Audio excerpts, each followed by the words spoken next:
好，各位朋友们好。师父好。咱们今天聊一聊呢，这个生命能不能延长呢？其实，在整个人类的历史上，我首先相信每个人其实都希望长命百岁，都希望自己是长寿的。尤其是生活过得还是不错的人你们俩讲呢？是。其实我觉得，你像从小到大，我觉得我们的文化当中，家中如果有长寿的老人的话，都认为是很大的福气来着哈。然后呢，我也有看现在就是现代科技就是这个贝佐斯还投资了一家公司，就是希望能够通过延缓细胞的衰老来延长人类的寿命就是。然后也有听说，好像从古代以来好像一些皇帝，他们也特别想去研究这个如何让自己长寿的这个事。我觉得历代皇帝听过很多他们去寻找长生不老的方法呀，或者是找道士来帮助炼丹呐，都希望能够活得更长久。是，像在过去中国最著名的一位大皇帝呢，秦始皇。他在2000多年前呢，他就特别想长寿。那他呢是在2000多年前呢，就是平定了整个中国的很多诸侯国之后，成为一个大皇帝的。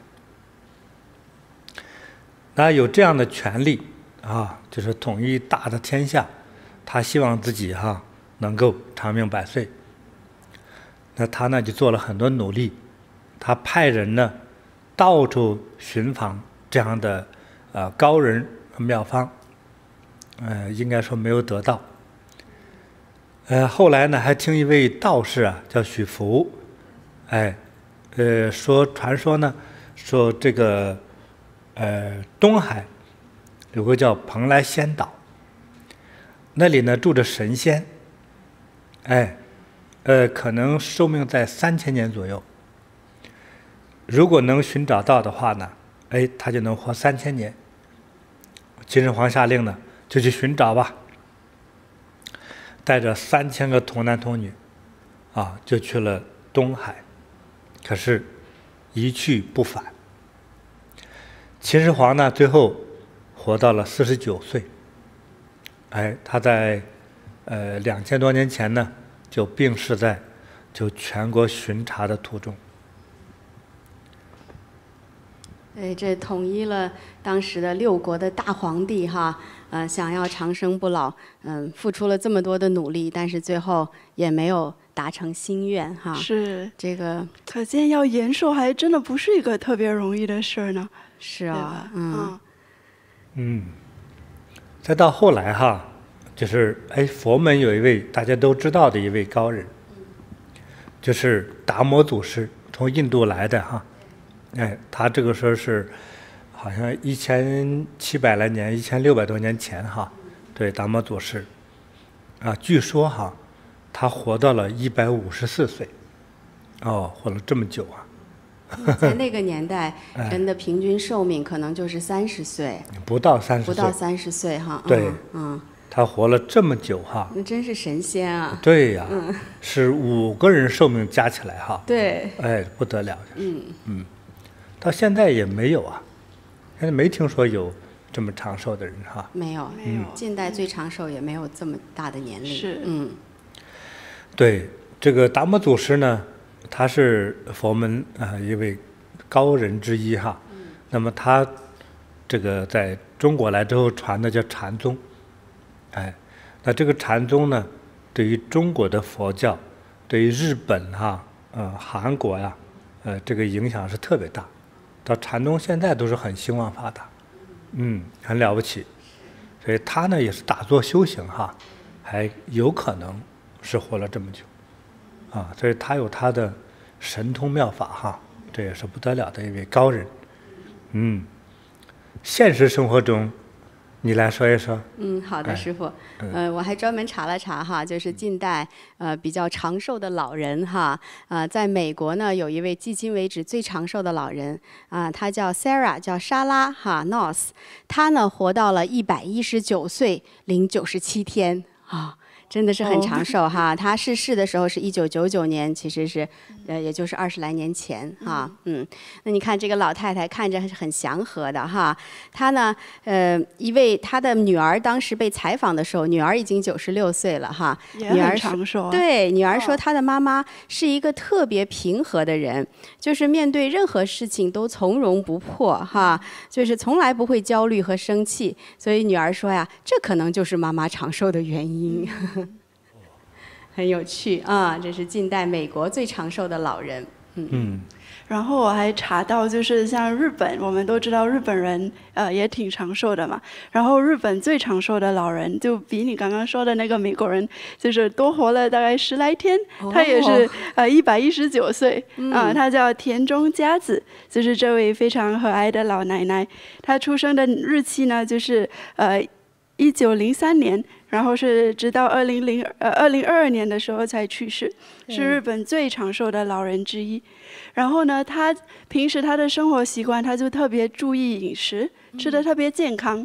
而且不仅如此呢，他也特别注重去锻炼他的脑，就是他不想要他的脑去老化嘛，所以经常还做一些数学题。你看，还下棋，然后还会写书法。然后平时也是会经常走动啊，锻炼身体，就是一个积极生活哈，热爱生活这样的一位老人啊。对，所以非常健康长寿的一个老人。但像这2位，这都属于就是世界上排名数1数2的这个长寿哈。我们大部分人是很难能够活到这样的岁数的啊。那师父，就是我们一般人类，就是正常来讲，就不经历大灾大难的话，自然能够活到多少岁？人类的基本 DNA 的设计哈，也大约如果活得特别完美，就是100岁，就是这是我认为哈，就是最完美的。对。但是怎么个又不完美了呢？比如说病毒，对呀，瘟疫感染是。劳累、受伤、情绪、饮食等等多方面这个原因呢，就造成了你的寿命就减短了。比如说生气伤了肝了，干活扭着腰了，对，发火伤了心了，它都会促进你的寿命的减短了。对，所以呢，就算打了折扣哈，活个70、80岁。就是当今还是不错的了。对，其实现在就是这个，我们看到全球这个平均寿命哈，就是70来岁左右哈。那当然就是一些更发达的国家，他们就高一些，可能80多岁。那国家这个发展中国家就会低一些，可能60岁啊或者更低。对的。是，那也是哈，其实就是现在我们只是讲的它的自然寿命了哈，师父，就是没有这些大灾大难。但是其实人生不如意十之八九，很多人在就是不是每一个人都能够自然而然的活到自己的这个这种自然寿命哈，可能会经历很多不同的灾难啊、疾病啊哈。其实我知道有一位我一个好朋友的母亲哈，张阿姨。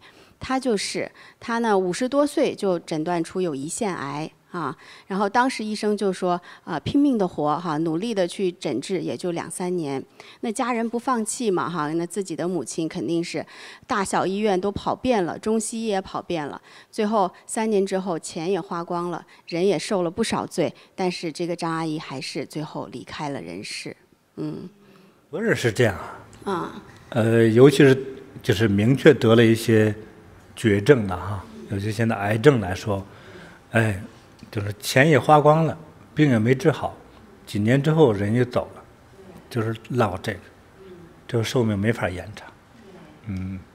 对，那除了这种得了这样子的绝症的，还有就是人生中会发生一些这样的横事横祸，就没办法预见的这样的事情哈。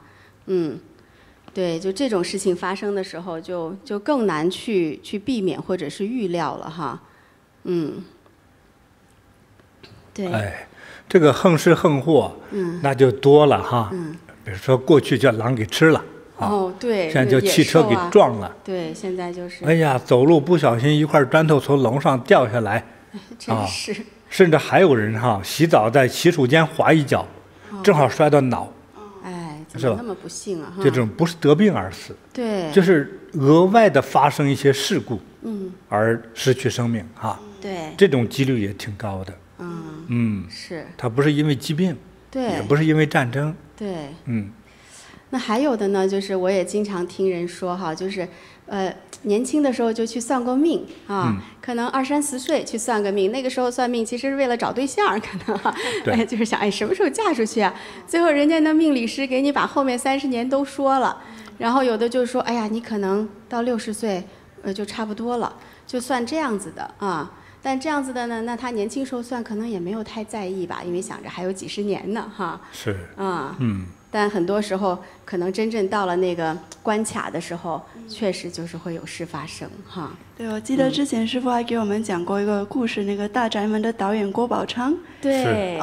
他就是遇到一个算命先生，给他算的特别准啊，就是说他每到一个年纪啊，他会遇到什么事情啊，包括他被领养啊，然后他入监狱啊。然后后来就是又平反啊，对，然后那个算命先生还特别告诉他，他算到60岁就算不准，就算不出来了，对，是，所以但是他最后可能也是，我相信他也是人生中做了很多好事，帮了人哈。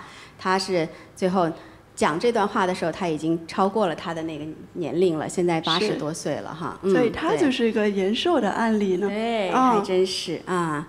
但是就是我们讲到就是疾病啊、灾祸呀、哈，命中注定的一些事情发生的时候，真的想要延寿确实不容易，非常的难哈，师父。那但是呢，我相信还是有很多神圣的方法，哈，神奇的方法，能够帮助人们在这种劫难来临的时候化险为夷、遇难成祥、消灾延寿。通常这些方法应该都不是人类自己的方法啊，超越于人的。可能神奇的妙法，对，才可能有这样的作用和威力哈。对，那皇帝想延寿都延不了，对呀，一个普通的老百姓延寿，不容易啊，太难了，太难了。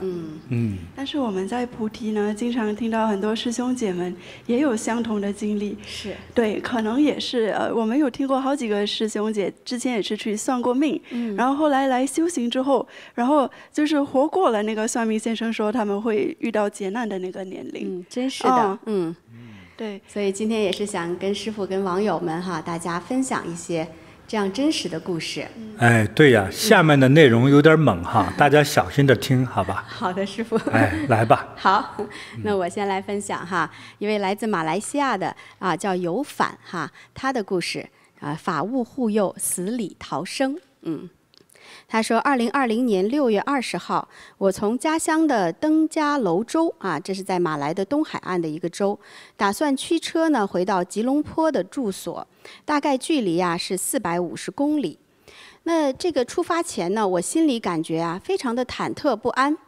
我不是刚出门就觉得自己漏了东西要回去拿，就是在放东西的时候呢，我的头就被车尾的这个尾盖狠狠地砸了一下。可是因为要准备下周的工作会议的资料，我还是坚持当天开车回去。那正准备要开车出发的时候，我发现车上的师父加持的药师佛琉璃车挂的流苏就是那个车挂下面那个小碎碎脱落下来了。我捡起后依旧开车出发了。在高速公路上行驶了大概1个小时，因为当时下着雨，我呢还放慢了车速。当我经过一段石山开凿出的路段的时候，刹那间车子不受控制地向左快速地漂移。当时呢，我是行驶在快车道上，马来是右边行驶的哈，所以它是从最右边最快的车道一直往左漂移。我摆动着驾驶盘，使劲踩刹车，都起不了作用。紧接着，我就听车子碰撞的声响，撞到了左侧的石头山壁上。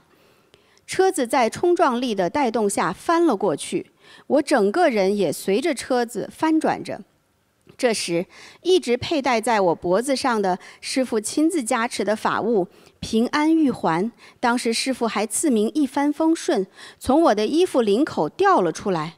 我赶紧用手握住玉坠，不断地向金菩提宗师祈求：师父保佑我，师父保佑我。然后车子就开始缓慢地停了下来。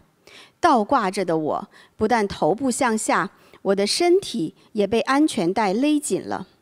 我忍着左手的剧痛，想要打开车门和尝试解开安全带，可是我完全做不到。短短的几分钟之内，在这荒无人间的山路上，竟然有人过来帮我。当安全带被剪断后呢，我的脚又因为鞋带被卡着挣脱不了，几经转折，我才顺利地被好心人拉出了车外。因为担心车子会爆炸，我们就赶紧走开，离车子有一小段距离。这时候我才清楚地看到车子是四脚朝天呐，其实就是4个轮子都朝天了，翻过来了，落在了山壁旁边的一个空地上。随之呢，又连续出现了几位好心人，帮我叫救护车和拖车，帮我把车内的重要物品全部取出来。甚至有一对夫妻还把我送到医院的急诊后，一直在外等候，直到我的朋友来，他俩才离去。经过医生帮我诊治后， X 光片显示我的左手有2处骨折，需要手术。庆幸的是，第2天我就约到了一位骨科专家，马上安排手术，十分顺利。除了左手有一点受伤之外呢，经过 CT scan， 就是电脑的断层扫描显示，我的肋骨有少许的骨裂。医生说也无需开刀，自然复合就可以了。这真是不幸中的万幸。当我真正冷静下来思考的时候，我发现发生的一切都是那么的不可思议。是师父一直在护佑着我，出发前给了我一次又一次的警示。后来我出发了，出了严重的车祸，不但能够保住性命，而且只是受了一点点的轻伤。出车祸后，当时因为天气一直在下雨，天很黑，这个路段的人烟稀少，却神奇地出现了好几位好心人，把我从车子里面救出来，而且还及时送去了医院。这真是奇迹中的奇迹。事故发生后约1个月，我发现佩戴在我身上的平安玉环裂开了。我相信这一定是佛菩萨和师父的吉祥加持，帮我挡了灾。我无比庆幸自己是金菩提宗师的弟子，我心中无比的感恩，感恩佛菩萨，感恩师父。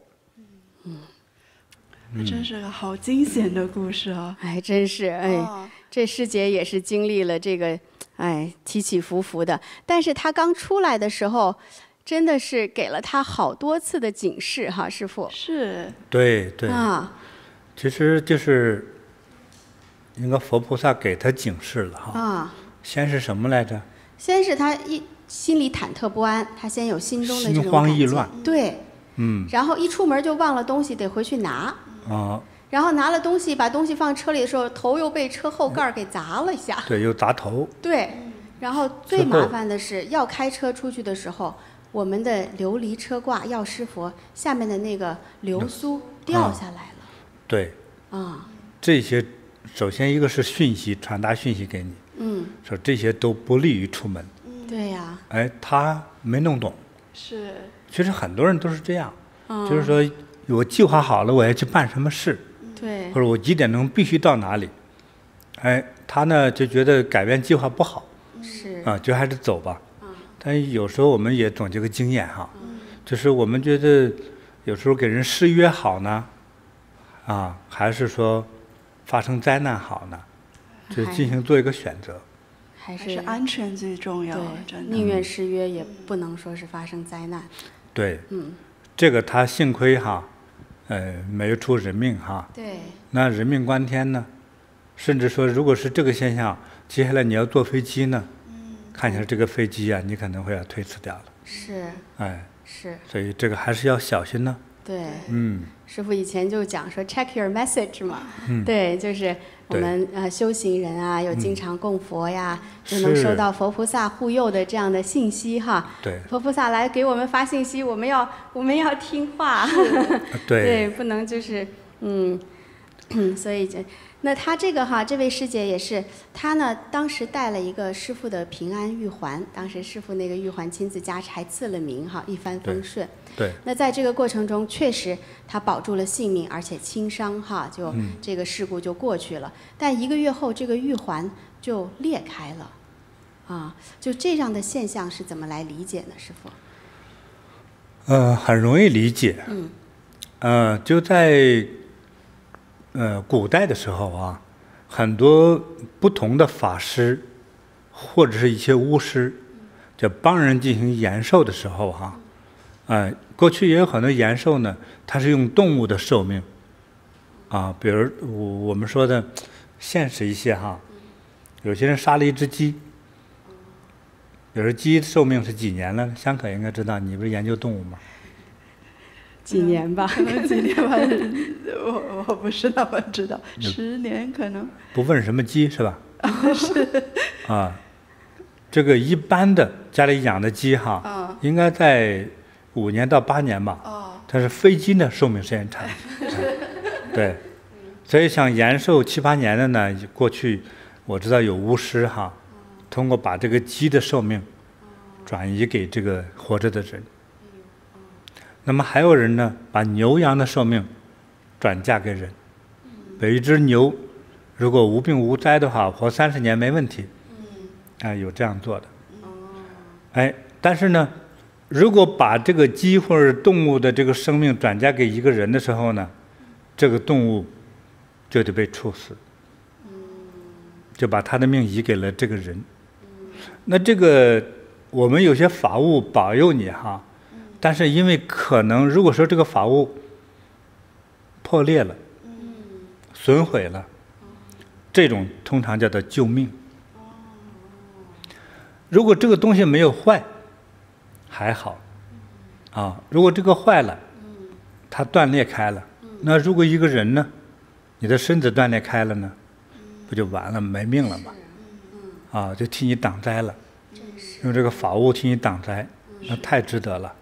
感恩师父了。对啊，你请个法物才多少钱呢？对呀。对，你挡了灾了，你现在还能吃能喝，能走能唱能跳，对，这多划算呢！真是一份小小的发心，救了性命啊！是啊，所以1个月之后，他那个坠子哈，那个玉环它裂开了，很好玩哈。1个月之后，当场还没事儿。对，很好啊。是。这才叫消灾灭难延寿，就是这样。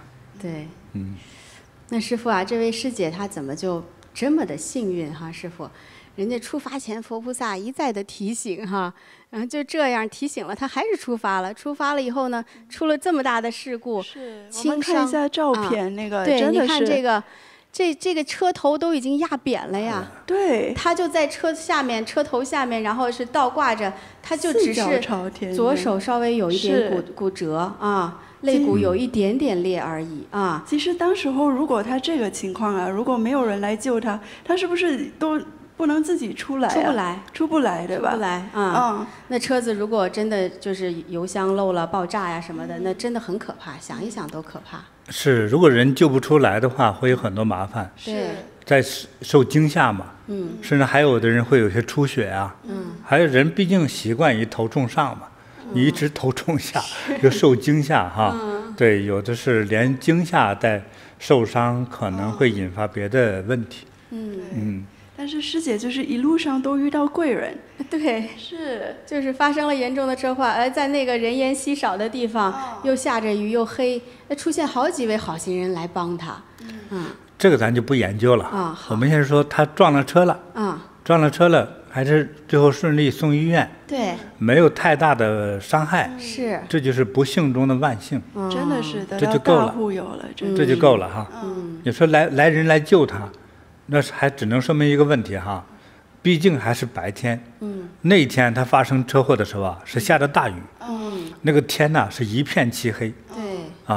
这个因为雨大嘛，看不清对，还毕竟不是晚上。所以呢，还是有好心人发现了这个情况，才去帮他。对，及时把他救出来送。所以在马来西亚，很多人是很善良的人。对。很有修养。所以这个师姐呢也是万幸啊，万幸啊，捡一条命，是，大事化小啊，真是得恭喜她哈。是是。所以她呢，我听说啊，她应该是挺发心哈，对，在禅堂做义工哈，做义工非常的勤劳，而且经常供养佛菩萨，对，供养道场，是这样的一位师姐。对，所以呢，她才收到那么多讯息。哦，但是她很执着，说就得走，撞车门的也得走啊，对吧？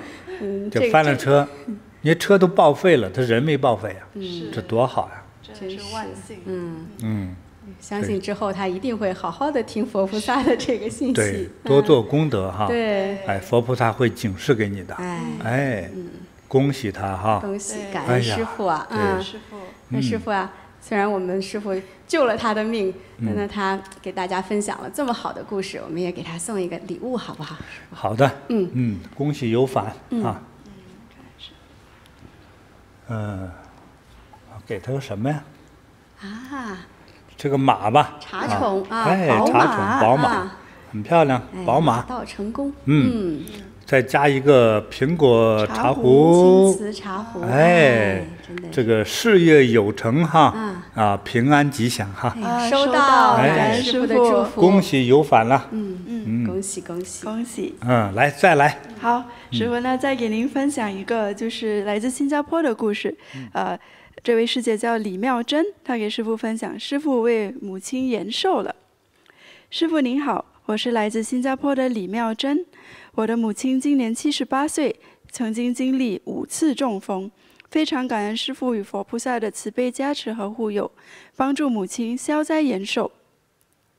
在接触菩提禅修之前，母亲的健康状况一直很不好，她从年轻的时候就爱吃甜食，常以肉类和海鲜为主食，还常吃油炸食品，并且每天都要喝可乐。因为这些不良的饮食习惯，母亲患上了糖尿病和高血压，需要长期服药控制。2002年，母亲56岁的时候第一次中风，直到2009年连续中风了4次，一次比一次严重。从最初的语言能力部分丧失，说话不清楚，到双腿无力、行动不便，甚至开始出现抑郁。第4次中风后，他的健康急剧恶化，身体虚弱，稍微活动就气喘吁吁，需要依赖轮椅。看到母亲的健康状况逐渐恶化，我和家人感到无比心痛。尽管她已经调整了饮食习惯，但是血糖和血压水平依然居高不下。母亲在17年8月份再次中风，这已经是她第5次中风了。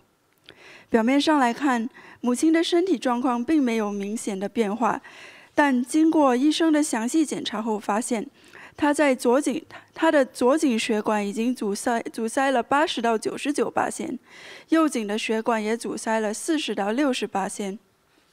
母亲想接受手术疏通血管，但主治医生认为她的心脏状况不适合再进行任何手术，手术后变成植物人的风险非常的高。最终，医生取消了手术，并建议我们多陪伴母亲，告诉我们她只有2到3年的寿命了。当时全家人几乎崩溃，反而是母亲，她还保持着乐观的心态，还说师父一定会救我的。当时母亲的血糖指数在10到12之间，已经属于高血糖的那个范围。然后医生要求她每天都要注射32毫升的胰岛素，她的血压也高达了145，也是高血压的范围。那母亲无法长时间坐着，日常生活无法自理，我和家人只希望她能够开心地度过剩下的日子。看到母亲在参加禅堂活动的时候，非常的开心。我决定在接下来的2年里，每个星期天都要带她来禅堂。到了2019年8月份，禅堂举办了千人念佛班，于是我为我的母亲报名了，想让她尝试学习禅修。课程圆满后，母亲非常感恩，在生命的尾声，她还能够学习到师父的法，所以每天都认真坚持修炼3小时的念佛和大光明修持法。3个月后，我和母亲有幸前往台湾拜师。拜师的前一周，师父正亲授高级禅修班，期间有个特别的金口预言项目。我非常幸运为母亲填写了表格，申请参与这个项目。当天，师父在直播中念出了所有提交表格的名字。念到母亲的名字蔡牡丹时，师父一开始念成了蔡杜鹃，随后又纠正成为蔡牡丹，最后念成牡丹菜。我们在新加坡观看直播的时候，母亲听了师父念了她名字3遍，非常的兴奋，觉得自己获得了师父的特别的大加持。如今回想起来，2019年正是医生预测母亲生命终结的时间段。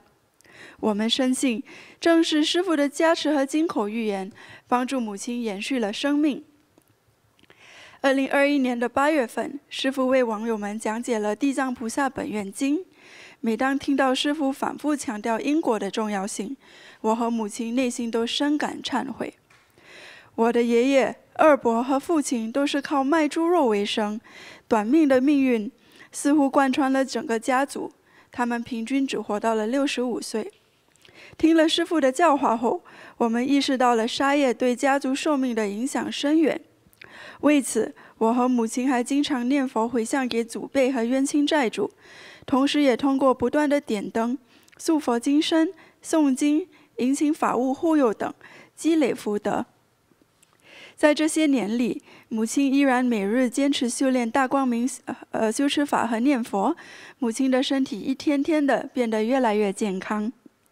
2023年，就是她来菩提不到4年，她77岁的时候呢，母亲的血糖指数已经降到4到6的正常范围内，医生也帮她的胰岛素用量减到20毫升，同时她的血压也下降到医生建议的120到135之间，每天需要服用的药物从原来的22粒减少到了10粒。从当初医生诊断预测母亲仅剩2到3年的寿命到现在，已经过去了7年，母亲显然远远超过了医生的预期。现在，母亲的健康和精神完全不一样了。她从以前念佛20分钟气喘吁吁，到现在可以连续念佛1小时而毫无喘息。体重也从70公斤降到了63公斤，整个人变得更加的轻盈。他的言语也有了显著的进步，以前说话不清楚的他，如今不仅表达清晰，思路也更加条理清楚，心态也变得更加乐观积极。母亲现在找到了生活的新目标，珍惜每一天的修行时间，为子孙后代祈福念佛，祈求全家平安健康，同时坚持通过积累功德，回向给祖辈和冤亲债主。我和母亲都无比感恩师父和佛菩萨的慈悲加持，为母亲续命延寿。真是好故事，真的。这位老人家也是非常的幸运哈，在人生中最关键的时间点遇见了师父。你再看哈，我记得他是中风好几回呀，5次呢，真的是不得了。很多人都没有5次中风的机会就没了。是的，是的。他5次中风，哇，这真是。而到最后，他的那个有一个血管阻塞，差不多80到99%，差不多完全堵塞。就是80-90%，是都快完全堵了。对，这种人就麻烦了。那个特别危险，是吧？脑或者心脏很容易出问题了。对。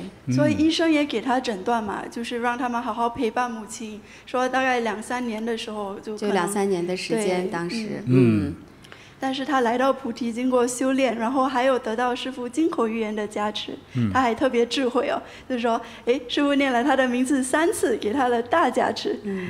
我觉得这个母亲特别好，很可爱哈。他就是相信师父，是，对，就是相信。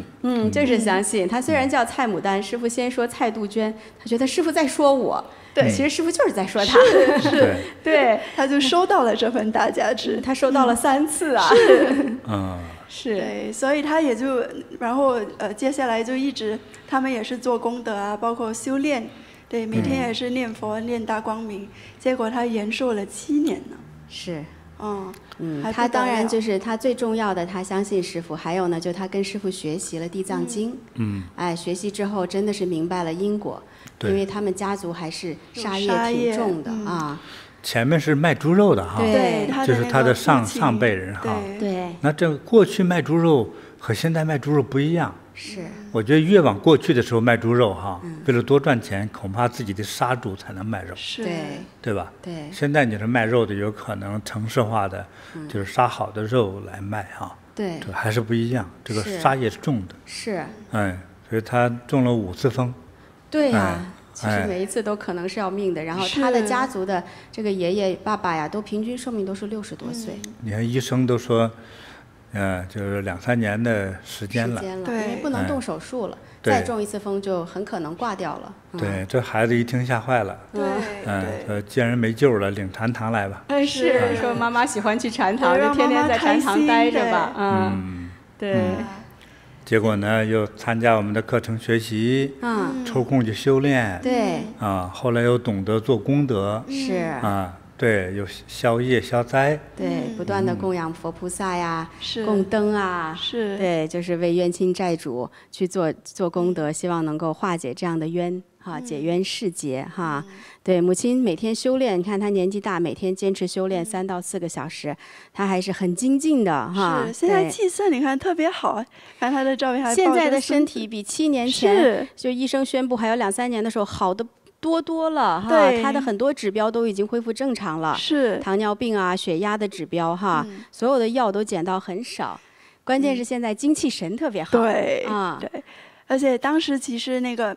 医生也说没太有办法嘛，就是只能这样，因为他已经特别严重的中风，所以在这个关键的时刻，如果没有师父、没有佛菩萨的话，就是很难就是突破这个坎。一般医生如果就是告诉一个患者有几年的话，医生是很有经验的了哈。对，就是根据经验这样说话，基本上8、9不离10。对。那母亲所以非常的幸运遇见了师父，得到了师父这样的大加持。那我们也回顾一下哈，香可，我记得师父之前有一次跟我们有讲过，怎么样能够得到药师佛的护佑哈，有几个特别关键的点哈。因为今天网友一起来听我们这些真实的案例，其实我们很多的这个网友他们得到了这样的消灾延寿的这样的益处，他们到底都做了哪些呢？对，当时师父就有讲，首先我们要相信药师佛说的话哈，相信佛陀说的话。是，那第二呢，我们要去供养佛。去做这样供养的行为哈，因为我们相信佛，我们知道佛是最慈悲的，所以我们要去供养佛。第三，我们就要有信仰。那信仰呢，就是更绝对的相信，是一种仰望和依靠。我觉得这一点他母亲做得特别好。在医生宣布他只有2、3年的时候，他说没问题，师父会帮我的。非常非常笃定，所以他心里也其实就是很平静。其实他因为他非常相信，就是一定他相信师父虽然认识师父的时间很晚但是对师父就是有这样的信心。那第4呢，就是要念佛经常念佛，所以这一点他母亲做的也好，跟师父学法之后，每天都会念佛修炼大光明那第5点呢，就是要传播药师佛的功德和利益。那我相信他母亲不断的去供养道场供养我们的这个传法网络的这样的弘法就已经在起到了去把这个师父讲的法传播给更多有缘人这样的作用。所以怎么样得到药师佛的护佑的这5点，他母亲都做到了。他也就真正的得到了消灾延寿这样大的利益。也非常感恩师父感恩药师佛。好，那师父，我们也送给这位老人家一个礼物好吗？好的。还有分享他故事的女儿。好。好，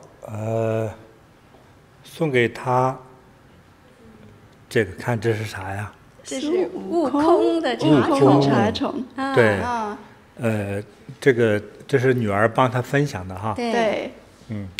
还有一个东西给他女儿哈。这个给女儿吧。这个给女儿。这个给这位老妈妈哈。好。你看。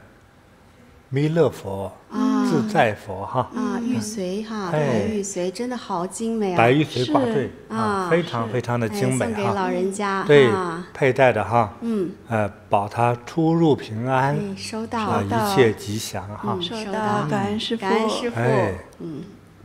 好，那师傅，接下来我们再听一位网友的故事，好吗？好啊，叫小鬼索命。哇，我们来听听。今年2024年的2月尾的时候呢，妈妈骑摩托跌倒了。当下我就很紧张，然后我就很害怕，马上就去为妈妈点了灯。妈妈就是突然在早上骑摩托的时候，眼前一黑，就从那个右边摔过去。因为马来西亚其实我们的那个车道都是靠左的，所以从右边摔过去的时候呢，真的很幸运的，当下是没有任何的车辆是来往的。如果一不小心还有1辆车辆来往的话，我妈妈可能当下就已经不在人世间了。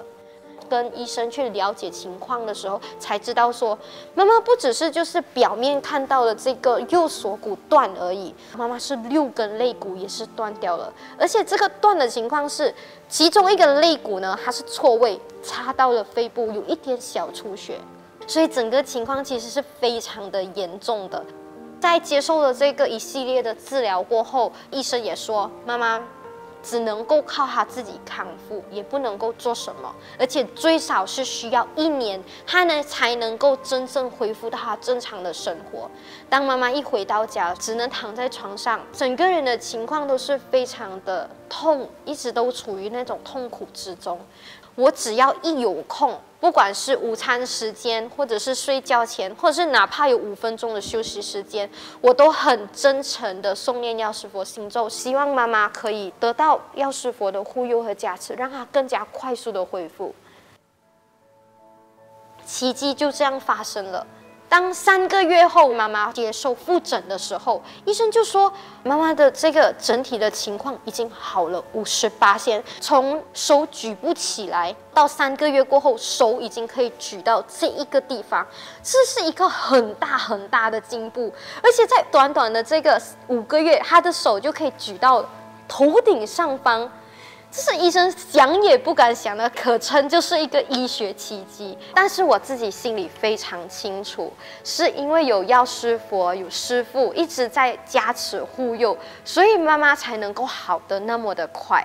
所以当妈妈烧好的时候呢，我们就聊一下，为什么当初会发生这样的事情啊？其实呢，就是在新年前呢，他就想着嘛，想一想，算一下，今年新年的运势怎么样啊？算命先生就跟他说，今年你会有一个血光之灾，一不小心是会丢命的。当下他肯定是很紧张，他很害怕，但是因为又正逢新年前啊，忙的，就把这件事情就忘掉了。没有想到，就在新年过后不久，就发生了这一个意外。其实发生了这件事情过后呢，妈妈也是有到这个神庙去问神啊，然后当时候呢，乩童也有跟我们说，其实啊，当时候呢，妈妈经过那一条路的时候，旁边是有好几个小鬼在等着，他们等着其实就是为了索命抓交替的。就串联了整件事情过后，我就回想起来，新年的时候正好就是新年的时候，妈妈刚刚好有3天的假期，然后我就带妈妈到菩提禅堂做了3天的义工。我就想，肯定是因为这3天的义工，再加上有诵念药师佛心咒和点灯的这个功德，让妈妈把这个很大可能会丢命的大灾难变成一个小劫难，然后让她平安度过了。而且也是正因为有这些功德，让她可以那么快速的就可以恢复健康，堪称一个奇迹的健康的状态。感恩师父，感恩药师佛，救了妈妈一命，让妈妈延寿了。感恩药师佛，感恩师父。真的是好故事啊！这个母亲也是经历了，就是听起来小鬼来索命这样子的，夺命的这样的一个惊险哈，但是呢，我就想看，就是他之前过年之前才专门算了命哈，这个算命师算的可是真准啊。对，是不是什么有名的那个算命师？没有，我问了这个，后来问了这个佩玲，她说其实就是他们家附近找了一位算命师，也没有那么知名，因为他们也不属于他们也是就是普通人家了哈，妈妈也是自己开个档哈，当铺对，所以说就是随便找了一位师傅算的啊，就这么的准啊，说有血光之灾哈，还真的就发生了，而且当时那个算命师傅说，很可能会要命的。对，所以当时他发生那个车祸其实也挺悬的，就是他说他就突然间也没什么身体不舒服，突然间就眼前一黑，对，就倒下去了。然后其实就是从车上摔下去了，但是就把6根肋骨都摔断了，锁骨也摔断了，就是可见是个就非常严重的车祸。对，你看，如果说那个肋骨断了，就刺到就周围的脏腑啊，像肺部啊、心脏啊，对啊，就是刺到肺了，还肺出血了，是这个真的是来要命的哈，师傅。应该是要命的啊。你忘了后来他说去庙里头，对，那里头通灵的人叫乩童哈，乩童啊，乩童说呢，那个路段上很多个小鬼在等着索命，对，索命干嘛呢？交换。对，他说找交替，你在这待着，我就走了。这样可以这样的。其实有很多河呀，还有一些湖泊呀，一些海边呐，甚至山的一些悬崖哈，都会有这样的东西。那他妈妈真的是，所以他妈那摔下去那一下应该是本来是要命的。本来是要命的。对呀，小鬼的工作没完成。小鬼继续站岗。对呀。没要成命。但是妈妈摔得也挺重的。挺重的，非常严重。医生告诉他，就是他这种情况可能要1年才能好。至少1年。至少。对，但是后来呢，就是他们就是女儿也特别孝顺嘛，一直为妈妈点灯，然后还为妈妈念佛。对。妈妈其实康复的速度非常的快。后来说不到3个月啊，就活动，基本都没有什么大问题。3-5个月就完全康复了，手就可以举起来了啊。其实是这么严重的灾祸哈，不但捡回来一条命，而且还很快就恢复了。对。但是后来你看，佩玲有讲到，她就回忆起来了，说，当时算命师给妈妈算命之后呢，妈妈可能也是觉得不太好哈，有这样的事情，就和她来禅堂做了3天的义工。才3天哈。对。3天也可以啊。总比没做好呀。是啊，这3天义工救了命啊。对。是。那会不会这3天义工就起作用了呢？会的。我觉得是的。这有可能。是。要不然的话，真的是哈。对。碰到那样的情况，真的很难讲。然后关键是不光救了命之后，佩玲为妈妈做功德，康复也让她感觉非常的神奇，医生都觉得神奇。所以虽然他还是遇到了那个劫难，就是那个算命先生跟他说的，但是就是康复的也很快啊，其实也就没有太大的生命的危险。就是后来他也是现在也是健康。对，所以就是大事化小，小事化无。其实相信，因为他妈妈还是刚接触菩提嘛，如果其实时间长一点哈，多来修行啊，多来发心，多来做义工，可能遇到这样的劫难的时候，会更小哈，是不是师父？就是可能受到的伤害会更少。没错。因为妈妈在这儿没怎么做功德嘛。对。就觉得一算命觉得不太好。要做3天义工哈。其实做的少了一点。这个做义工这个时间还要发心，还要做供养啊等等的，这个多少它是有差别的。对。比如说他再多做一段时间呢，可能这件事就是摩托车摔了人没事儿，还真是都是可能的呀。对。你要比他重的车祸都没事儿。对呀。他呢，相比之下，他车祸是不重的，但是他人摔得很惨。对。所以这个多做功德和少做功德，还有不做功德，它差别很大。是。所以有的时候得到这样算命师傅给的这种预警的时候，还是要赶紧去做功德哈。对。很多人不信呐。哎呦，这宁可信其有啊！就是有的时候，尤其是年轻人啥都不在乎。你说在马来西亚，很多华人还是信的哈。对，我遇到几位这个穆斯林的人开着车啊，做司机的那个。我看也是带着什么天珠啊，在手腕上、脖子上。问他你信吗？他说信呢。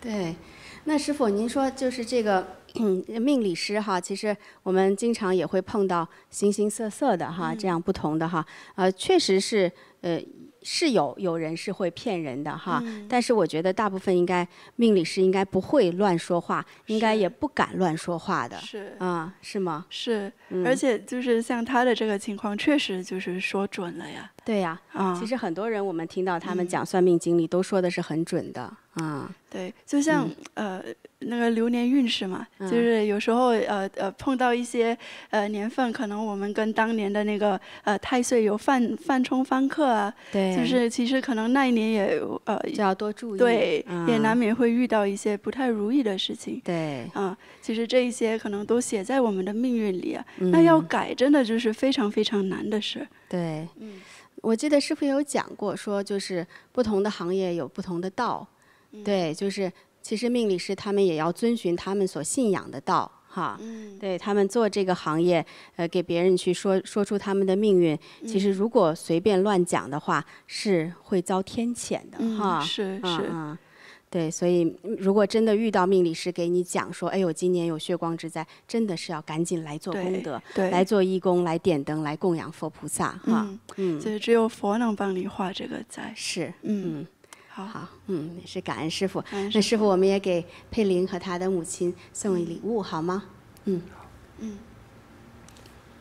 好，一套茶具哈，圆圆满满哈，好，吉祥团圆。收到，感恩师父。好，那接下来呢，再给师父分享一位来自马来的敏彻哈，他的这个故事，白白切除了子宫，我们来听一听哈，他说：“师父好，我在30岁的时候，有一位香港的命理师帮我算命，他算到我50多岁的时候呢，就算不下去了。他说我50多岁会有性命攸关的大关卡，但是呢，他又说不出具体是50几岁。我听后不以为然，因为那个时候我还很年轻，每天忙着打拼，很快就把这件事儿给忘了。2014年。”到了我50岁的时候，我每天呢就开始昏沉、疲倦。那一年呢，我还时常便秘，3、4天才排便，脸上陆陆续续长了很多黑斑，身体开始变得很差。我看了中西医都没有效果。到了2015年，我51岁的时候呢，妹妹就介绍我来到了甲洞菩提禅堂，参加菩提禅修的健身班。在健身班的第4天，我们一起诵念药师佛心咒的时候，我感受到一股强大的能量迎面而来，把盘坐的我给推倒了。倒下后，我感觉身体里有一股灰色的气流，就好像龙卷风一样，从我的头顶和手心冲了出去。然后我感到前所未有的轻松，我之前的昏沉、疲倦感都没有了。从这以后，我就经常会诵念药师佛心咒，与药师佛相应。在健身班的第5天，我聆听了金菩提宗师的开示，懂得做功德可以改变命运，我就开始为全家人点灯供佛，祈愿他们都能得到佛光的护佑。健身班之后，我精力充沛，便秘消失了，脸上的黑斑也没有了，还有了光泽。先生每天送我来上课，他看到了我一天天的变化，说我变美了。我听了心里很开心，我每天都坚持修炼。转眼时间到了2022年的6月，我58岁了。那一年我例行做妇科检查，可是检查后，医生很严肃地告诉我子宫不太好，就让我再去做一次子宫取样检查来确认。取样的结果是我被确诊为子宫癌，而且已经到了第2、3期了。那子宫癌一共最高的就是第4期，那第3期的存活率呢，仅为30%。医生建议我尽快做手术，我当时很沮丧，但是无奈我只能接受做手术。医生说这是很大的手术，也让我做好心理准备。我当时就赶紧来到了甲洞菩提禅堂，给药师佛、自己还有冤亲债主都点了49天的大灯。我祈请药师佛护佑我能够消灾灭难，手术顺利。点灯之后，我的心逐渐平静了下来。6月18号早上上手术台的时候，我还一直默念药师佛心咒。后来麻醉药起了作用，我就什么都不知道了。不知过了多久，当我苏醒时，护士说我已经昏睡了1天。医生来检查，说我手术过程中流血过多，要静养，不能够动。等到下午呢，护士呢就扶我可以下床了，我就申请出院。结果第3天中午我就可以出院了。我回家呢就更加勤力的去修炼。到第10天的时候啊，我独自驾车去医院复检，医生看我恢复得很好，就跟我说啊，那天手术啊其实发生了血崩，非常的危险。我听后吓了一跳，血崩可是有生命危险的，好在我没事儿。我想这一定是药师佛的护佑。医生又说，还有一件喜事要告诉你。哎呀，我们从切除的子宫这个切片检查中发现没有癌细胞了。医生自己也很惊讶，说没有见过这样的状况，很不可思议，都不太懂怎么要跟我解释。我在想，我这难道是白白挨了一刀吗？白白切除了子宫吗？不过听医生讲没有癌细胞了，这个消息比什么都好。7月7号，就是手术后还不到1个月，正好赶上儿子结婚注册日，亲朋好友都来祝贺。我跟大家说，我近期刚做了个大手术，大家都不相信，因为看我气色很好。我哥还说我是开玩笑的。我心想，有药师佛的护佑就是不一样。后来听同修分享药师佛延寿的故事，我突然想起来了，我在30岁的时候去见一位香港的命理师，跟我算命，说我50多岁就没了。我这次挨了一刀，可能就是我命中注定要发生的血光之灾，还差点要了命。一定是药师佛的护佑，师父的护佑，让我消灾延寿了。我就赶紧去禅堂做了大供养，永久供养药师佛，感恩药师佛的救命之恩。2024年9月，60岁的我参加了菩提禅修的2级班，我被师父的慈悲大愿深深的感动。我也发愿，我要跟随金菩提宗师去帮人。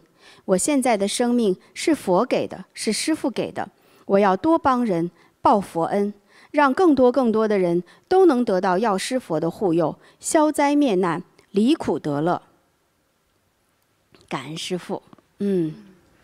真的，这位又是一位那个被算命先生说准的一个案例，算准的，说他50岁会有一个50多岁会有一个大灾难，结果到58岁的时候就被查出有那个237的那个子宫癌。对呀，其实237就是癌症已经扩散了，癌细胞已经扩散了，已经很危险了，第3期的存活率都很低了。对。然后呢，他因为这个去做手术，手术的过程中还出现了血崩，就血崩也可能是要命的，是非常危险的，流血过多有可能。对，就没了。对，就是一次又一次，其实他都是性命攸关的呀。对。但是呢，幸运的他，其实在手术之前就赶快去做功德哈。他也知道，哎呦，要经历这么严重的大的手术，就去禅堂点灯，为自己、为药师佛、为冤亲债主都点了大灯哈。是。结果很奇怪哈，很神奇。手术之后，医生再去检查切下来的这个子宫，去好好检查一下，就没有发现癌细胞了，是否？难道是那个医生搞错了吗？我相信不是的，因为他之前做了2次的体检啊，是先是 B 超，后来真的是取样检查，2次都说他是有癌症的。而且取样，他们都是这边马来西亚我知道，像这么严重的都会去私人医院找非常好的医院去做检查，做了确认才能去做这么大的手术，摘除子宫的手术啊。那怎么当时候验的时候是有了，然后切出来竟然就变没了？我相信这是佛力的加持啊，是，佛力的加持就能够起死回生哈，就能遇难成祥点了灯，他的癌细胞都就被佛光照耀了，然后就没有了，消失了，真神奇，消失了。真是药师佛跟师父的大护佑。是。所以他说呢，切出来虽然还是挨了这一刀，那听到那个没有癌细胞，那这个消息比什么都好。对呀，真的是要知足感恩呐。对。对，那师姐也是非常诚心哈，她明白这都是药师佛师父的护佑啊。那跟随师父学习，她其实我有跟她聊，后来她说我的命就是师父给的，我今后的人生啊，我一定要好好的在禅堂去服务众生啊。我相信师姐这样做一定会健健康康哈，一定能长寿吉祥的哈。那师父呀，就是你看师姐她这个命中哈。算命师说他确实50多岁会有这个劫难，那他这种命中的这样子的劫难是一定会发生的吗？我觉得通常是。就是算命的先生哈，他不是信口胡说的。对。真正算命的先生哈，他不是说逢人说好话，像那个商店的做销售的人一样，先把你赞美一通。目的把东西卖给你。算命不一样。算命人家算的就吉凶祸福哈。对。人要的就是知道说未来可能要发生的事情，无论好的和不好的。那么好的呢，我们暗自高兴；不好的呢，就是怎么样想办法解决。还不能多说，还不能乱说。这是一个有道德的算命师。就是这样啊。所以他如果算的就是这样子，那他就如实的告诉你。至于说能不能破解和改变，这是另外的事。有时候算命是改变不了的。是，他只能告诉你哈。对。对。那通过做功德，有的时候就是你像这位师姐，她做功德真的是大事化小了哈。对。那有没有可能全部化掉呢？就是说就不经历这样的灾难呢？都会发生。比如说拿这个车祸来说，比如说同样说这个车哈，到了那儿变坏了，坏掉了，走不了了，对，或者被别人撞了一下，人什么事儿都没有，可是车坏了，但是这件事件要发生，你看咱们第一个这个师姐这个有反那个哈，那车都报废了，人没事儿。但是受一点轻伤，所以这个事情会发生，就是你越有福呢，越有功德呢，就是你这个灾害的改变的就越大。也就是这个事发生，因为这是已经是注定的，但是这个灾难的大小是由功德决定的，就是这样。感恩师父。师父等于师父帮他改命了。是救了他一命，给了他新的人生。是。所以师姐说，从今以后也要就好好在禅堂服务，对，利益更多的人。她真的是越来越年轻了，越来越漂亮，也越来越健康了哈。好，那师父，我们也送她一个礼物好吗？好，好，恭喜敏彻哈。好，用这把壶，这莲花壶哈，能够健康长寿，遇难成祥。收到，感恩师父。好，师父，那我再给您分享一个来自美国的一个师姐的故事。他说，2008年的时候，我和2位师姐，一位姓张，一位姓陈，在温哥华菩提禅堂参加了健身班。因为我们都从美国来，所以很幸运的被安排坐到最前面，离师父非常的近。那天下午，师父给我们讲了许多关于法物护佑的故事，并展示了一些手边的法物，有手把剑、挂坠等等的。当师父拿起一枚观音玉佩的时候，他特别晃着链子，反复地说道：“这是救命的，救命的。”师父的目光一直停留在我旁边的张师姐身上，仿佛在专门对她说这些话，语气格外的郑重。我当时心里一惊，觉得张师姐可能真的需要这个法物来保护她，但她呢，就看起来健康、精神，年纪才不过50多岁，从来没有听过她有任何身体上的问题。我还是轻轻碰了碰她，示意这枚玉佩的特殊意义。毕竟啊，师父亲自加持的法物一定有很大的加持力。然而，张师姐只是微笑着，没有太在意。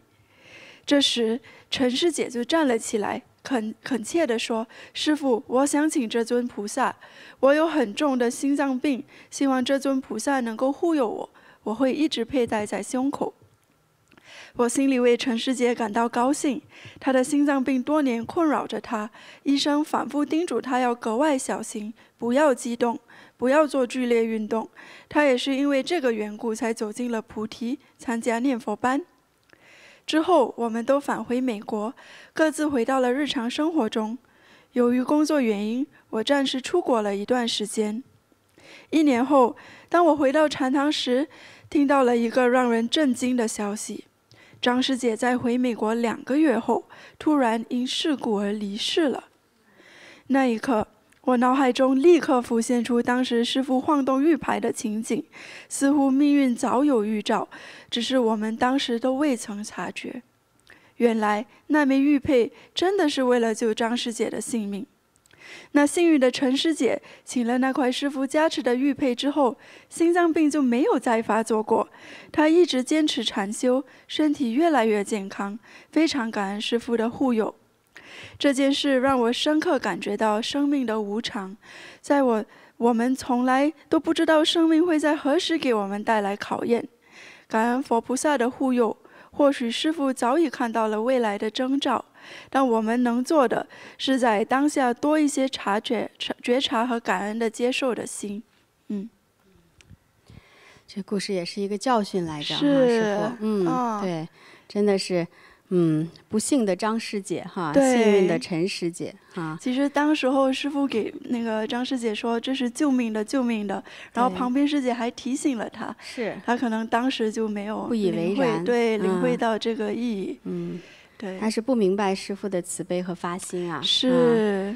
其实我们经常在禅堂的时候，有时候见到师父会很善意的看到某一些人特别需要来做义工啊，来改变命运、来延寿的时候，就会直接告诉他，对，你来禅堂吧，哈，来服务吧，哈。师父不会随随便便给一个人说这样的话，是，师父都看到是你真的是需要的，是为了救他的命。对，这个张师姐，就是很遗憾了哈。是，对。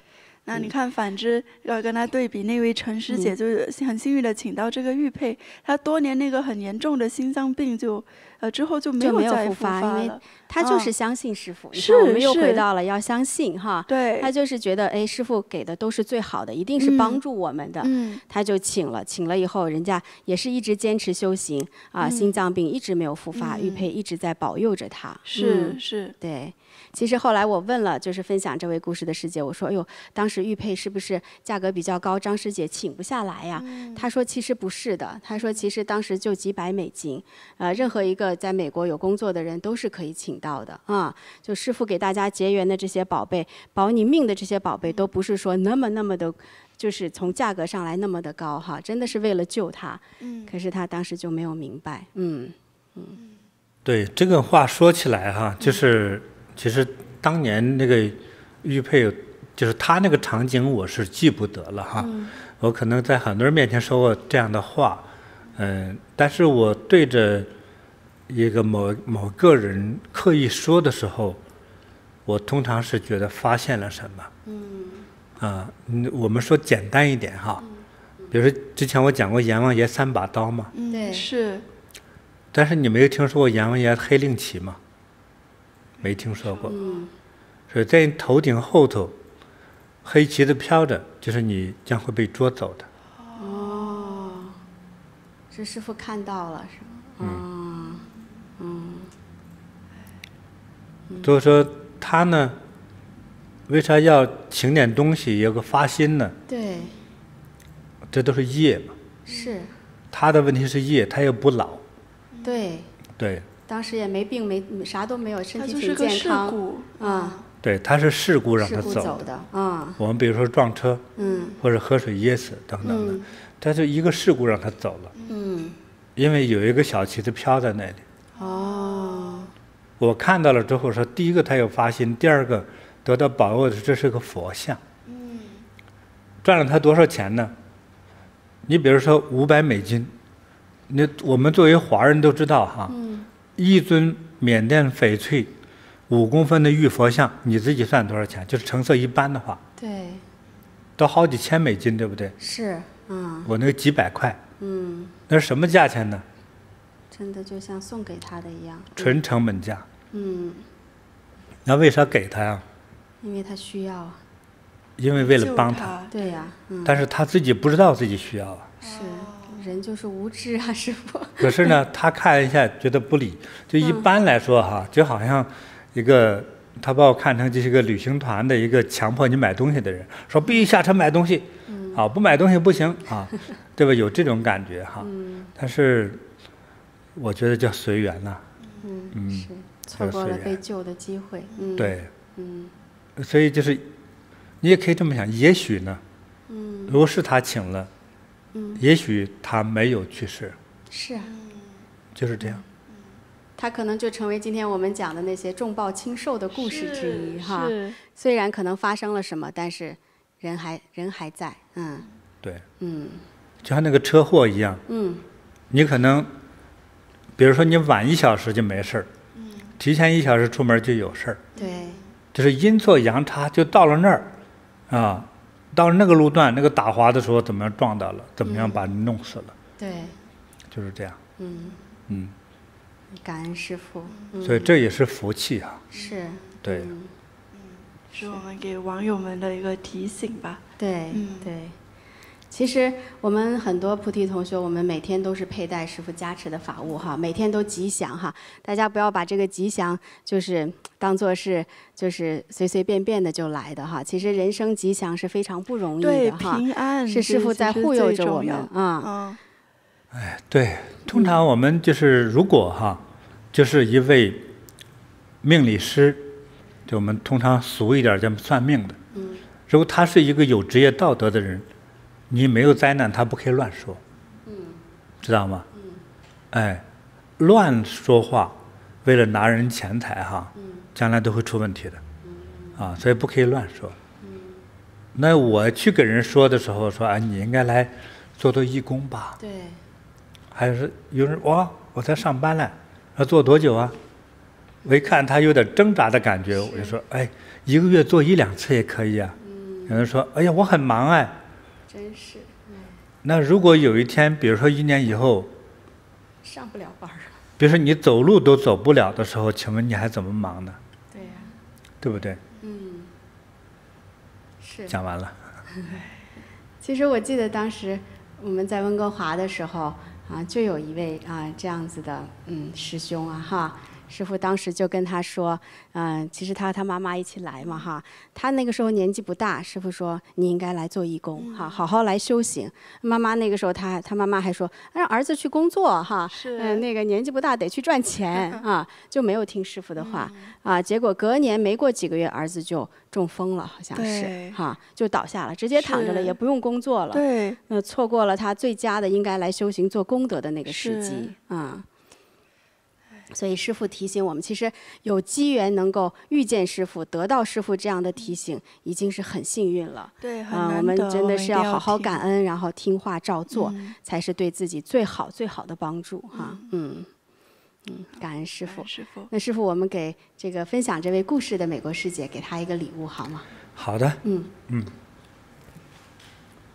好，送给她一个坐禅的青蛙。啊，这样一个茶桶哈，很可爱。让他获得智慧和长寿啊。收到，感恩师父。好，那接下来再为师父和网友分享一个来自马来西亚的故事，叫“供灯让儿子躲过一劫”。他说：“师父好，我叫宋婉君。”我来自怡保禅堂。2023年的4月6号，那一天早上，我来到禅堂，突然灵光一现，我觉得应该为儿子点一盏冤亲债主的灯。于是呢，我就依着我的心意去点了灯。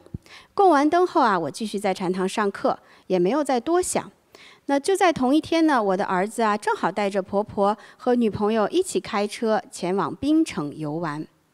等儿子从槟城回家后呢，他和我分享了他在半途遇到的事件。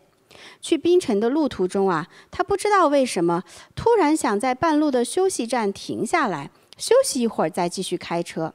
其实之前每一次去2个小时的车程而已，他是不会休息的。这一回呢，当他休息好正要出发的时候，无意间呀，注意到车的2个前轮的侧面都分别出现了非常奇怪的裂缝。这个裂缝啊，不像是人为的损害，而破裂的位置呢，也不像是在路上划伤的。那他也是在规定的车速驾车，没有超速，或者是遇上任何交通事故，所以不清楚为什么会这样。他呢就马上呢寻找附近的修理人员去处理了一下。当维修人员看到了2个车轮的情况后，说呀，这个车轮没有爆开实在是太幸运了，因为如果爆胎，后果不堪设想。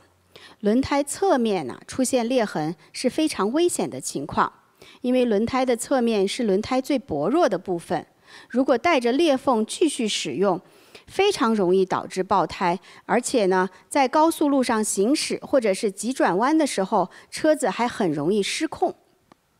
当时啊，2个轮子都同样有裂缝，在高速上快速行驶会加快轮胎的磨损。如果轮胎爆开，发生严重车祸，那就会危及到自己和他人的性命。我细细回想，这辆车放在家中，并没有经常使用，怎么会出现这么奇怪的问题？如果没有及时发现，酿成严重车祸，想到这儿我就一顿后怕，赶快问儿子一路是不是平安呢？儿子就告诉我，神奇的是，一路驾车其实都很平稳。如果不是在休息站看到了这2个裂痕，根本不会感觉车辆出了任何问题。此时我才明白，我无意之间为儿子在菩提禅堂点了冤亲债主的灯，为他消了业，让他冥冥之中避开了一场可怕的车祸。感恩金菩提宗师，感恩药师佛的护佑，让我的儿子得以避开灾祸，平安无事。这又是一个佛菩萨给他送的一个 message 啊。哎，对这位师姐她就收到了。哦，就是是他突然间有一天来禅堂，就有这个灵感，要给儿子点这个冤亲债主的灯。对，哦，对。然后呢，不光这个师姐收到了这个佛菩萨的灵感，她做了。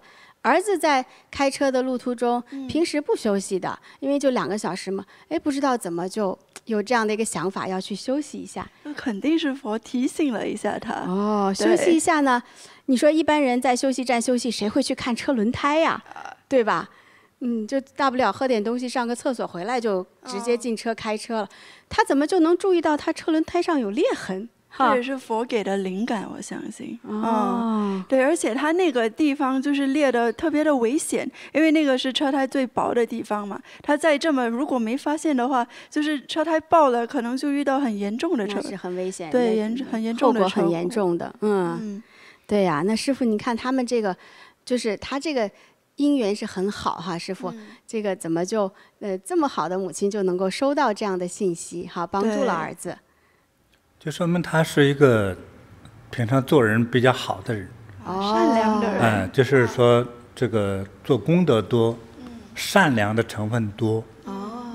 这样的话就得到佛陀啊、菩萨、神灵的直接的启发，或者传递相关的讯息。包括他的孩子，都收到佛菩萨这个讯息。因为年轻男孩一般都是比较粗犷嘛，没错啊，对吧？下去之后。喝个水，上厕所，扭头就跑。他一看一下轮胎就看着裂了。是。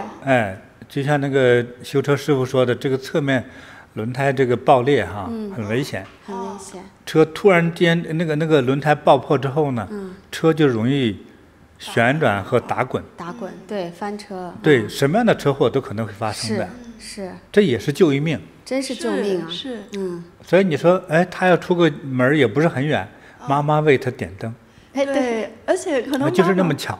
妈妈她点灯的时候也没在想着是儿子要出门，她就是有这个灵感，就是要点个冤亲债主灯给她的儿子。就说明这一家人平时就修得比较好。供佛菩萨。这样他的心也纯净佛菩萨发的讯息他收到了，非常清晰的收到了。真是是。你要让孩子躲过一劫。真的是。真好。所以这有福啊。是感恩师父。不用感谢我，这个就平时他们有很好的这个修行供养啊，众善奉行啊，哎，就得到护佑了。对，这个比较完美。好，这个是完美。这得到护佑之中完美的。就是没发生。对。对。但是让你知道说，如果一旦发生是怎么样的，对吧？这个事儿就没发出来。对。哎，就过去了。这个好。真是。他就花的钱换轮胎就完了。是，这都是小事，真是。这是大事化无啊，这非常非常幸运的，而且他还知道说是佛菩萨保佑了他。你说这事儿要是没发生的话，他就还不知道。这个真好哈。那么还有一个，我呢提醒一下广大网友哈，因为很多人在各个国家都开车哈。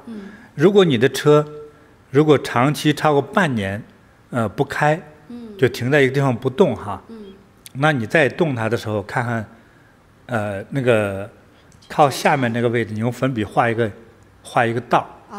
哎，那在正常在走的5公里、10公里的时候，你下车看一看，画的道的，就是原来压在地面那个位置的，那个轮胎呢有没有爆裂的那个痕迹？如果有的话，赶快就换轮胎，因为长期压在那儿，气有不足嘛。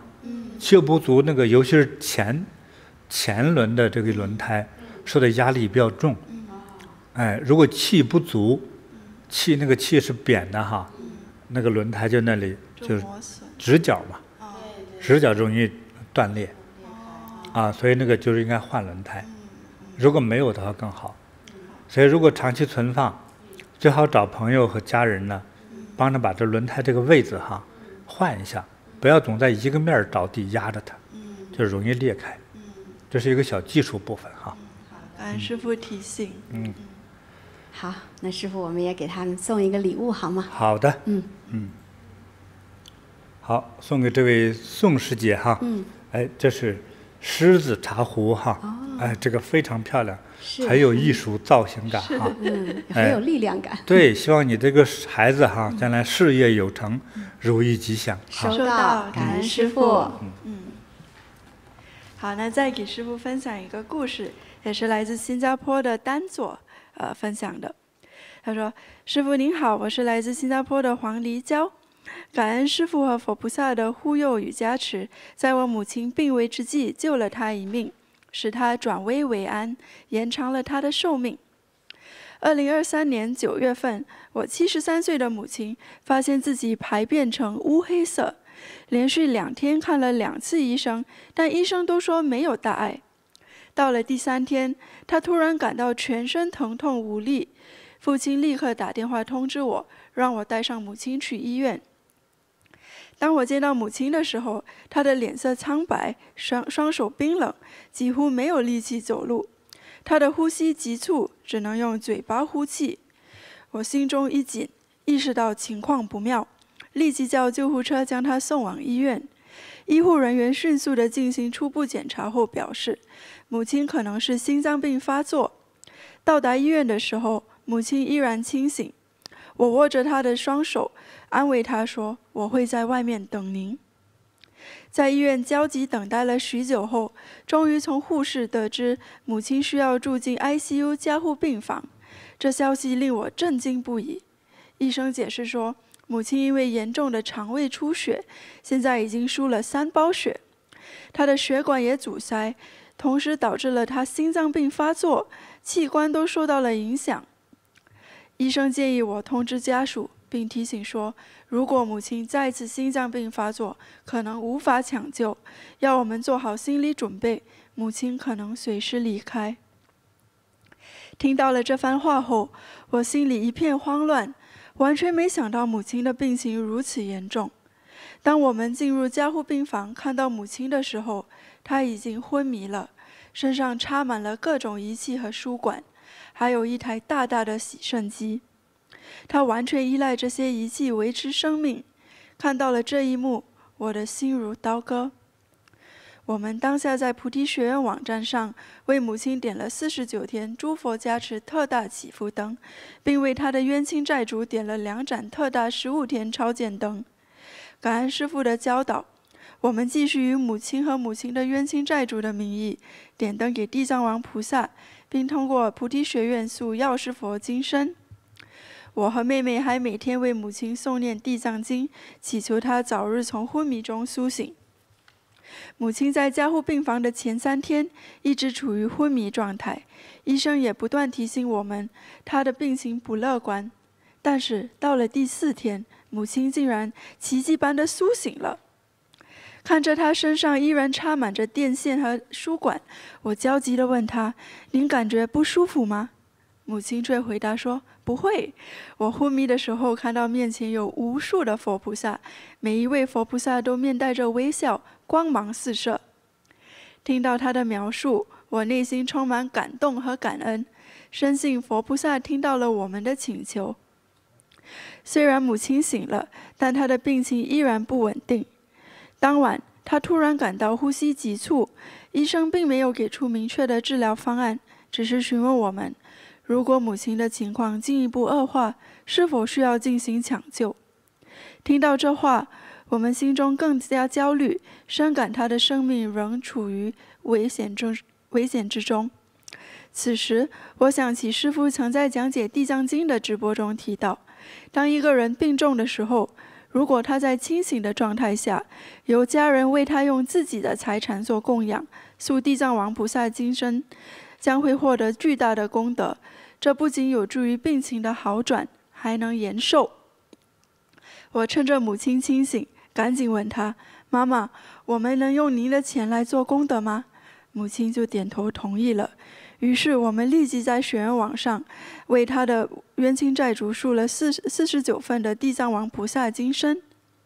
不久之后，医生又回到病房，这次他找到了问题的根源，母亲的气喘吁吁，很有可能是因为肺积水所造成，建议为他尝试进行肺部抽血治疗。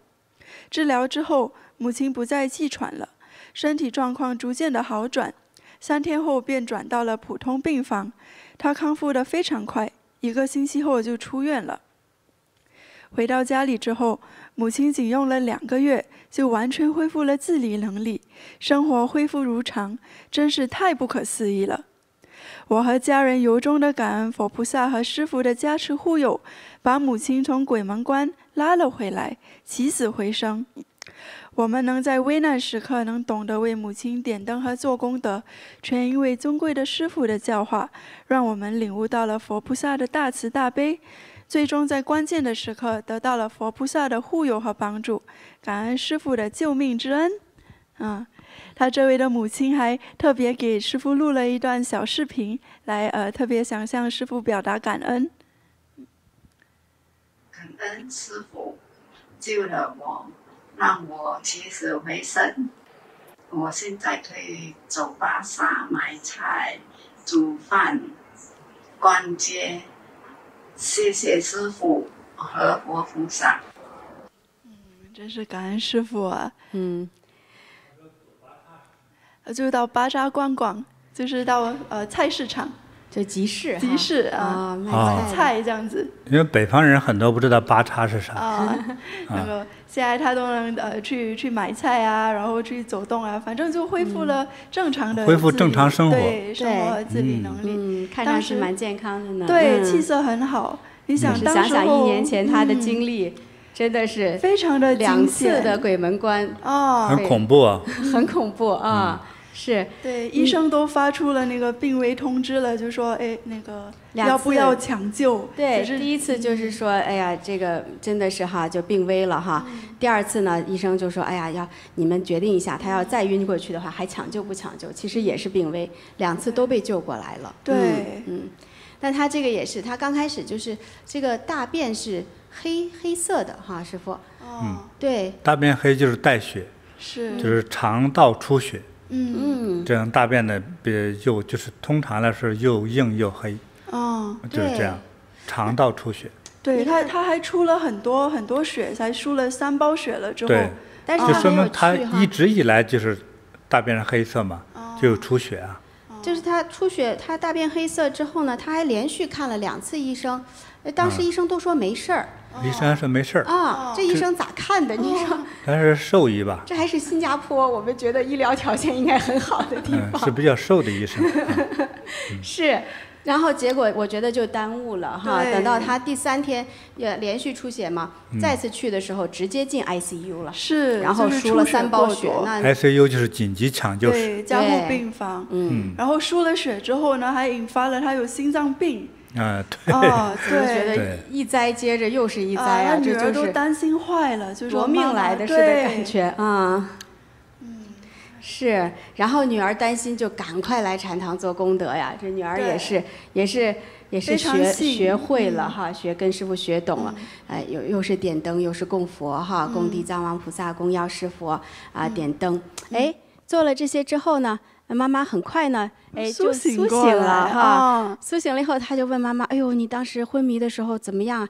妈妈说：“我看到佛菩萨了。”这多吉祥啊！是。所以女儿一听就很感动，想着哎呀，佛菩萨师父收到了我的信息哈，收到了我的求助，他们一直在帮助妈妈，等于让妈妈第一次从鬼门关回来了。对。那鬼门关回来呢，接着呢还没有完全的就是脱离这一次劫难呢哈，医生又发现妈妈这个气喘呼不上气来。那当时身体很虚弱了，医生说这个情况你们也决定一下，如果真的再出现危险，还抢救不抢救？家人一听又害怕了哈，想着刚过一劫难哈，这怎么办呢？这时候女儿又想起来师父讲的《地藏经》啊，想的这个在亲人啊得重病的时候啊，如果他们还清醒，要让他们自己为自己做功德啊，这样是最能帮助到自己的啊。我们想6/7的功德是归这个做的人，1/7给到你去想要利益的那个人。那如果他自己做7/7都是自己的，所以他趁着妈妈终于从清醒过来的那一点时间，赶快问妈妈：“你要不要自己给自己做功德？”妈妈也很智慧，要，你给我做吧，直接塑了49份地藏王菩萨的这个塑金身啊。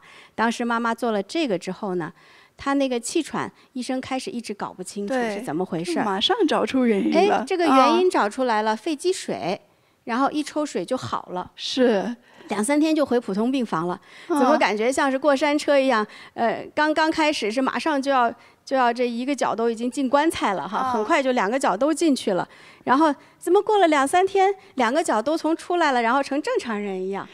这真的是佛菩萨的护佑，而且他那个做大功德的这一份就是真诚和加持，对，做了大供养、大的功德哈，是在最关键的时候得到佛菩萨的护佑。所以佛菩萨帮助我们的时候，你看这个速度多快啊！就是立竿见影。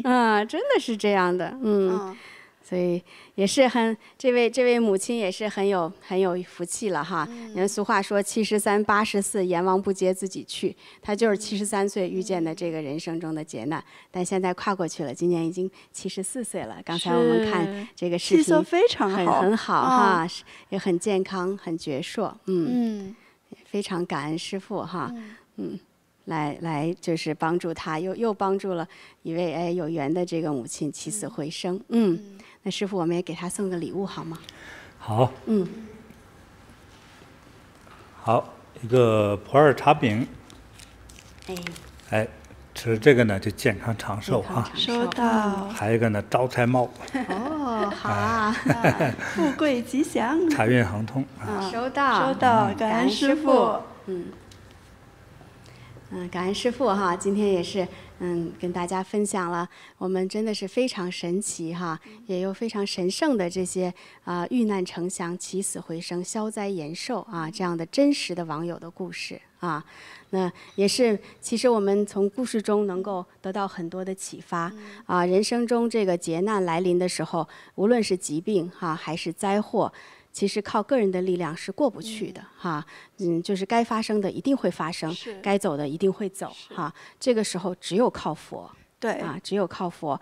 那我们平时，你像我们刚才听到那个故事，那个母亲给儿子点灯，避开了这个灾祸哈。所以平日里多做功德，积累这样的善良的这样的能量哈，是多么的重要哈。是。对，所以呢，那我们今天也是10月6号了哈，其实进入10月了，也进入了这个药师佛圣诞的这样的一个非常吉祥的这个时期哈。那也是很感恩师父哈，在今年的药师师佛圣诞呢，也给我们广大的网友，我们菩提同修和弟子和一切的有缘的人哈，都给我们机会，能够借助药师佛的加持，借助药师佛的慈悲的愿望哈，来在佛前发心供灯哈，来为我们开启吉祥幸福的人生。好，那我们这一次的供灯呢，为在世者呢，我们有3种不同的祈福灯哈。第一种就是药师佛结缘祈福灯这个灯只要18美金哈，真的是希望每一位还没有来和药师佛结缘的朋友哈，我们真的是要广而告之，让所有有缘的朋友，有我们的亲人朋友哈，我们帮助过我们的人甚至是伤害过我们的人，我们真的希望他们都能和药师佛结缘，希望他们都能得到佛光的护佑哈，让他们有机会去做这样一份小小的发心你真的不知道这一份发心能给他们带来多大的帮助哈，对，可能就是救命的事情，很有可能哈。那第2种灯呢，就是药师佛爱我祈福灯这个灯是7天哈，只要88美金哈，7天的这样祈福灯。我们如果有一个小的心愿有愿望想要祈请药师佛来帮我们实现我们可以点这样的灯，为自己为家人。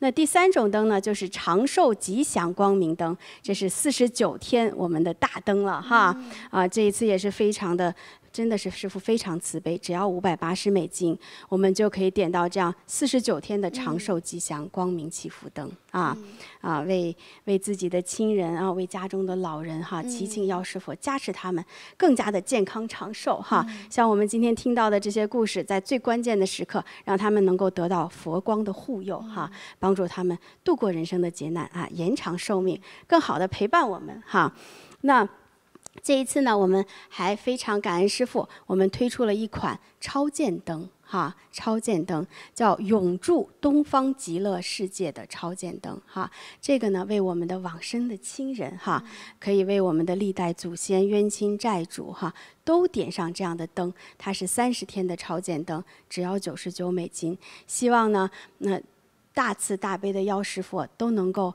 接引他们往生到东方琉璃世界解脱他们的，无论他们现在在哪里，都能够解脱苦难能够安住光明，能够听闻佛法所以非常感恩师父在这个吉祥的药师佛圣诞，能够让所有的网友，一切有缘的朋友都能够通过供灯做一份很小的功德，来得到吉祥的人生，吉祥的护佑感恩师父那师父就是其实我们每一次在这样佛诞日呢，我们网友特别想要跟随师父一起来念佛祈福今天听到这么多故事，大家相信特别想要好好的和药师佛相应，好好的念佛。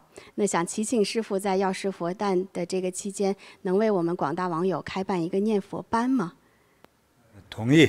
感恩师父我们替网友真的是感恩师父那师父，那我们大概看一下日期好好，就是因为药师佛圣诞是10月31号那我们这个念佛班也是能够让大家更加方便周末开始我们就从10月26号开始好吗？到可以11月1号，等于正好跨过这个圣诞之日好的7天念佛班，然后就在我们平时的每日的直播这个时间，亚洲时间晚上7点钟，就台北时间开始，每天2个小时，连续7天可以，这样挺方便的。感恩师父。那我们广大的网友一定要把这个时间记好亚洲台北时间10月26号到11月7号，每天晚上7点。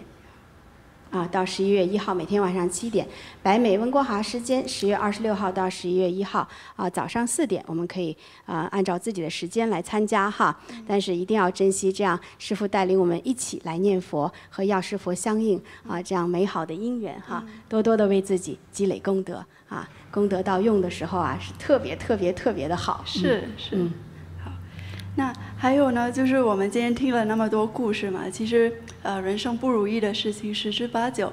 那我们平时除了就是多做功德啊，然后还有修行之外，如果身上啊，还有给家人身上能佩戴一些吉祥的法物，尤其是师父加持的一些吉祥的法物，在关键的时刻就可以救我们一命，太重要了。对，就是化险为夷，遇难成祥。是。那非常感恩师父啊，就是今天在师父桌上也看到一些特别精美的一些佛牌啊。其实佛牌挂坠这是非常好的护身的法物，本身就是寓意也好啊。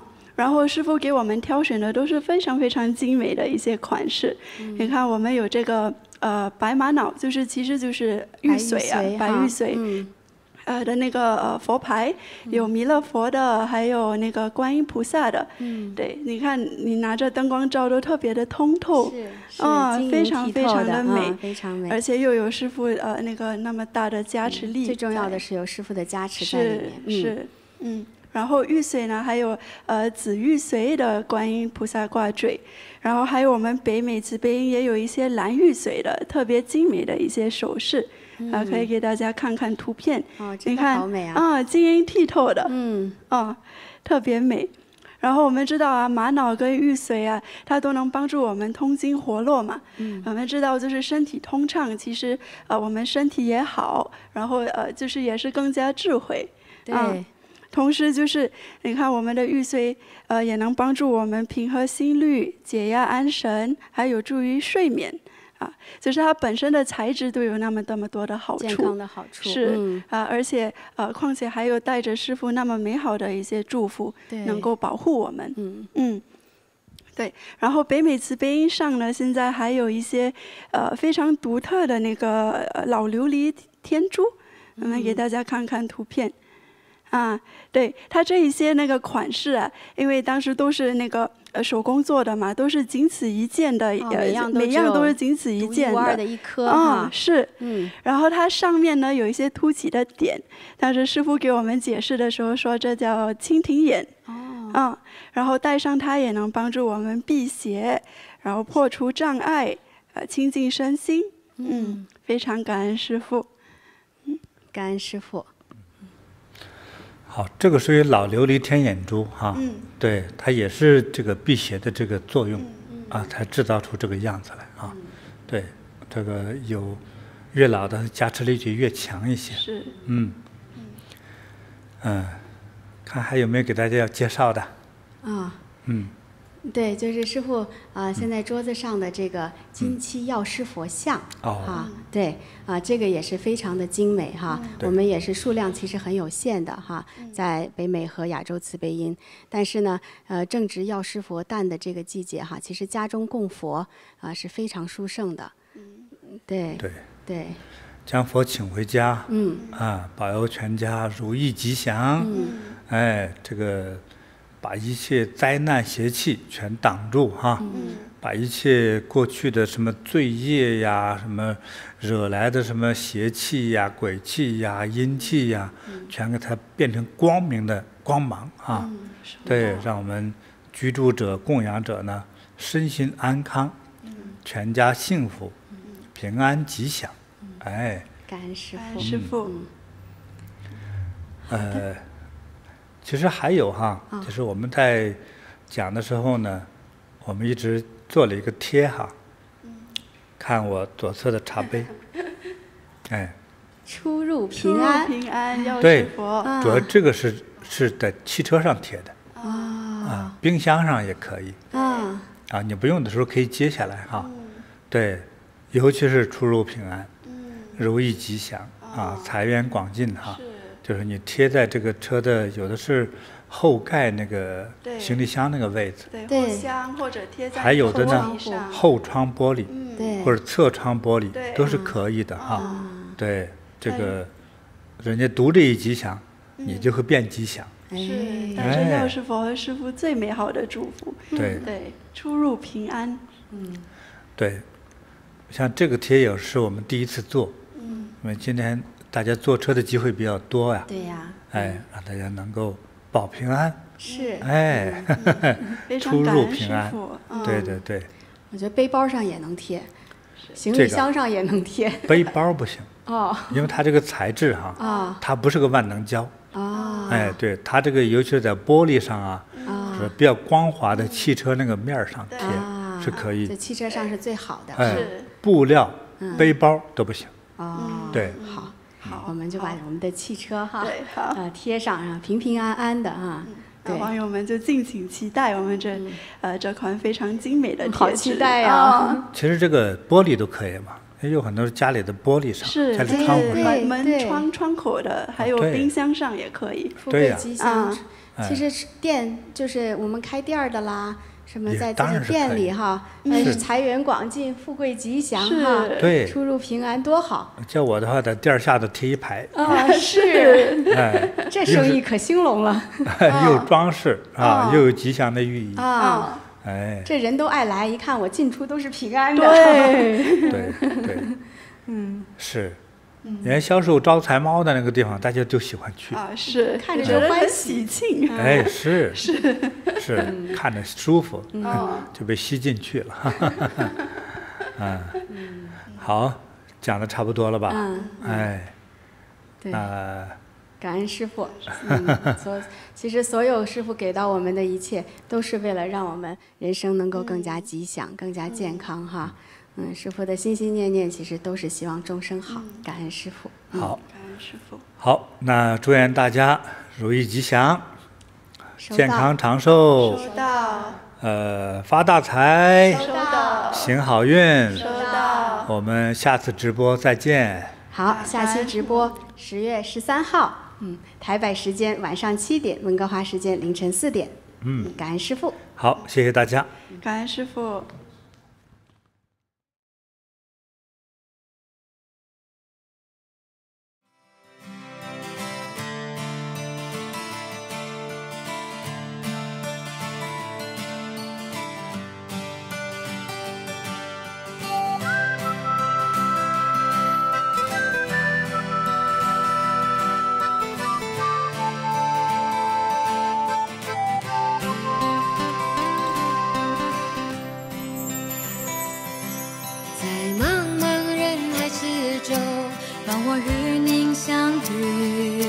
小小的红点里，人生就此欢喜。我快乐了，我健康了，我幸福了，我美丽了。